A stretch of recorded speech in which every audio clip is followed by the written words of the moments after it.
Ito, tagapulitan ng report sa labas sa himpilan kung sa panaman na di lisensyadong baril na napulot ng konsihal ng barangay isinurrender sa pulis sa Dipakulaw, Aurora. Narito ang balita ni Romel Roque. DZNE Radio. Isang homemade shotgun, 5 ounce na tinatawag na depositoro ang napulot ng isang barangay kagawad sa kanyang niyugan sa isang barangay ng Dipakulaw, Aurora.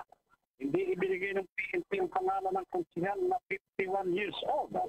Ayon kay Police Captain Ryan S. Mercado, deputy ng Dipakulaw Municipal Police Station, voluntaryong isurrender ni konsihal ang nasabing armas na walang kaukulang papel na maaaring ito ay naiwan o nalimutan ng isang mangangaso.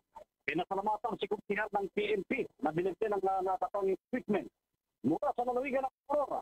With Henry Mendoza, ako si Romel Roque, nag-uulat sa Target on Air ng PCME 1530, ang radyo team. DZNE Radio. Maraming salamat kay Romel Roque.